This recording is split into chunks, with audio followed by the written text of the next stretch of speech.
IBC, Dale, Gatefold 33 back with another video, and this is a thread response video to a video that Rob Walker put out, I want to say a week or so ago maybe. This is the 10 greatest British bands, I think it was. So yeah, so I struggle with ranking videos, I must admit. So yeah, I often need a crutch or an angle in order to do them. Otherwise I can't really commit to a list. So I've done that with this.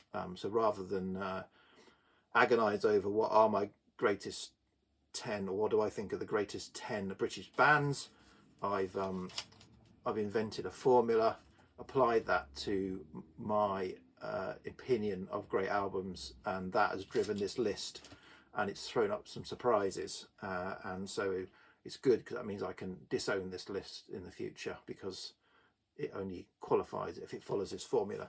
Yeah. So what have I done? So I've only chosen what I call bands. So let's, like David Bowie and Kate Bush don't qualify in this kind of in my kind of rules. I've only allowed artists who've had at least a 5 studio album career to come in. And then what I've done is I've divided the number of great albums that I think they've had in their catalogue by the total number of albums they've had in their catalogue to give them a hit rate of great albums to total albums. And then to ensure that I give credit to artists that have had a longer career, a bigger career than ones who've only had a smallish career, I've then for every great album they've had, I've given them an extra 3 points onto that hit rate. So for example, if an artist had 3 great albums in a 5 album career, that's 60%, and then they get 3 times 3, they get 9, so they get a score of 69.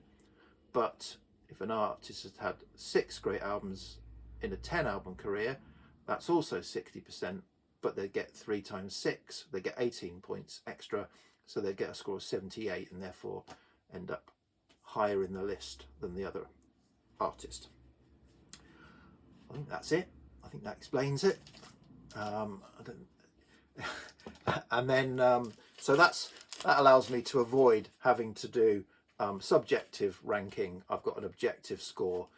Takes the agony out of it, doesn't it? No, because then the first 3 artists in this list all ended up the same score, so I had to put them in an order anyway. So never mind. So coming up, so and this is a strange list. So because of my formula there, for example, there are no Beatles, Stones or Kinks in this list because they had, in my opinion, quite a number of non-great albums, which meant when you divided the great albums into their total albums, they got quite a low hit rate to start with and never got into the list. So you might say you got a flawed list there, flawed approach there, Dale. But no, it's just a bit of fun. I just wanted to see what happened. So coming in at number 10, get on with it, Dale, is the Sound Carriers. So Nottingham-based neo-psych electronic band. Yeah, I really like this band. They're one of my favourite bands. So yeah, happy they're on the list. I'm happy with all these artists are on the list, to be honest. I like them all. So yeah, so no problem with it. Just the list is obviously not a proper list. So Sound Carriers, and this isn't even one of their great albums. So this is probably not even a proper album, but this is The Other World of the Sound Carriers. So this is a sort of instrumental version of Entropicalia that they put out. So yeah, great neo-psych band. Next, just getting above them in my opinion, is Talk Talk, another 5 album band with 3 great albums. Again, this isn't one of them. This is a very good album. This is their kind of pop phase before they kind of transformed a bit. And yeah, It's My Life by Talk Talk, Mark Hollis led band, if you like, Mark Hollis. You could argue that's the solo project, but we won't go there. I'm calling them a band. So they got 69. Yeah, so these first three all got 69 points. So coming up next at number 8 is Camera Obscura, Scottish indie rock band. Been on hiatus for a number of years, and since one of their band members sadly passed away, there are kind of noises that they might be coming back with a new album, I think, soon. So this is My Maudlin Career, this album I'm showing here, which is probably my second favourite album by Camera Obscura. Very kind of melancholic indie. Tracy Ann Campbell, the lead vocalist, has got a lovely melancholic lilt to her voice. Okay, coming in at number 7 with 71 points is Led Zeppelin. So yeah, surprise to me. I'm not sure they would have made the list, but obviously they have. So yeah, fairly short career. Obviously they kind of broke up after John Bonham died, so they've got kind of quite a small catalogue, and for me their first 5 albums are great albums. From sort of Physical Graffiti onwards, I think they're not great. They're probably good. What the hell? That's sacrilege. Physical Graffiti, not great album. No, not in my opinion. But this is probably my favourite album of theirs currently, but it kind of flips. It could be 1, it could be 3, it could be this. It's probably not 4, it's probably not 2, even though they're both great albums. So yeah, Led Zeppelin with 71 points. In at number 8. At number 7, also with 71 points, but they had more great albums, so that meant is why they came up the list, is The Cure. Again, surprise, I probably might have not have picked them if I think about artists, but The Cure have come in, and this is just a picture disc I thought I'd show because I haven't shown it before of, I don't think I have anyway, of the Peel sessions. So this is the picture disc version of the Peel sessions. So yeah, The Cure, don't need going goth indie alternative band. I don't think they need any introduction. I tend to prefer their earlier stuff, but obviously I like quite a lot of their stuff because it goes all the way through probably to the early 90s. Okay, next up with 72 points, so 1 point above The Cure, because they started off with an absolutely phenomenal 5-album run and then haven't done much after that, is the Pentangle. So Bert Jansch, John Renbourn, etc., etc.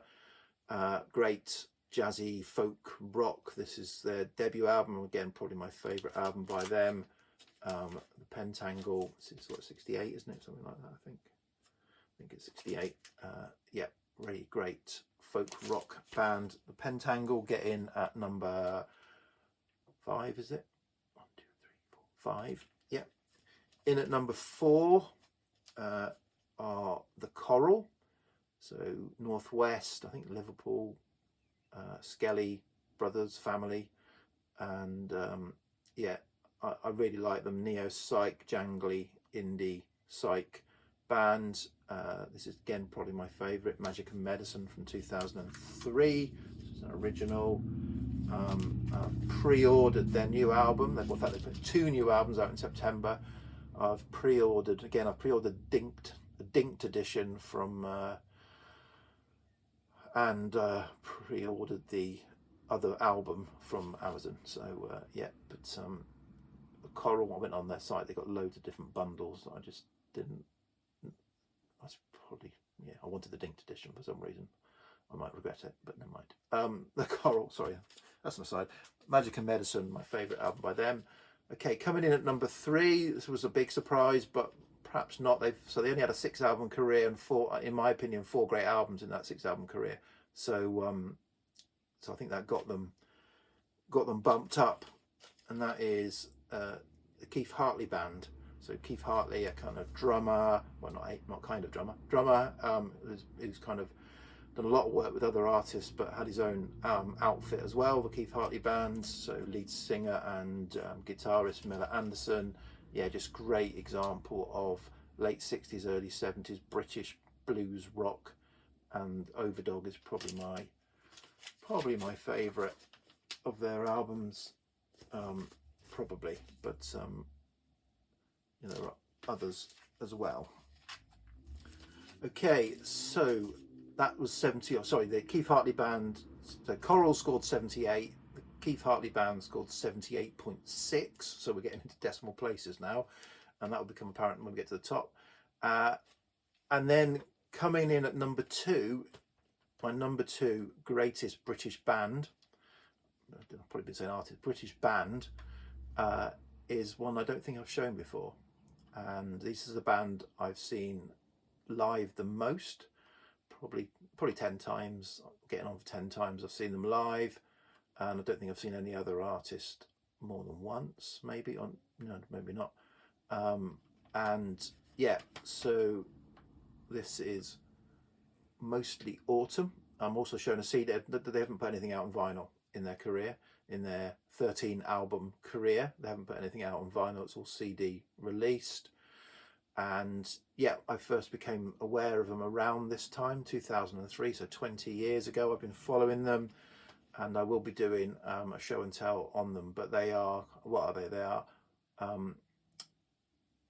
sort of prog rock with a folk tinges, a lot of kind of a lot of links to nature and life and stuff like that. They're based in York, or around York, and yeah, as I said, they've done 13 albums. I've got 12 of them. One of them I haven't got. I'm not that keen on it, but of the other 13, certainly a lot of their first 7 or 8 are really great. So yeah, they're kind of very Floydian in their sound, certainly in the early stuff. Got a very kind of, in fact, when I first used to go and see them, they used to actually, when they perform live, their set would be, they would do first half of their concert or gig would be as what they called Mostly Floyd, and they would do Pink Floyd covers, and their lead guitarist Brian John, sort of band leader Brian Josh, is very Gilmour-esque in his guitar style, and loves a big guitar solo, and yeah, and so they would be Mostly Floyd, then they'd go off, have an interval, and come back and do Mostly Autumn, their own stuff. But as their catalogue has grown, they've dropped the Mostly Floyd and the Floyd's sort of cover stuff, and they've got enough of their own catalogue to fill many a concert. So yeah, so Mostly Autumn, my second, or the second greatest British band according to my formula, with 96.2 points. And coming in at number 1 with 96.6 points, so 0.4 above them, is Pink Floyd, and that's a bit of a relief because they probably are my favourite band. So by chance, and I didn't, you know, I did the formula first and then worked it out, and so said it threw out the Kinks, and it threw out the Stones, and it threw out the Beatles, but it managed to allow Pink Floyd to come to the top. So yeah, they did, in my opinion, a load of great albums up until and including The Wall, and then went off a cliff a bit after that, a downhill spiral. But luckily they didn't do too many albums. If they carried on been putting albums out every 2 or 3 years after The Wall, they probably wouldn't have made the list, because they would have had a number of not so great albums to offset. But yeah, this is my playing copy, VG Plus original copy of Wish You Were Here, which is probably this week is probably my favourite Pink Floyd album. So that's a ramble as normal. So yeah, so 10 greatest British bands as according to my formula. Cheers, bye.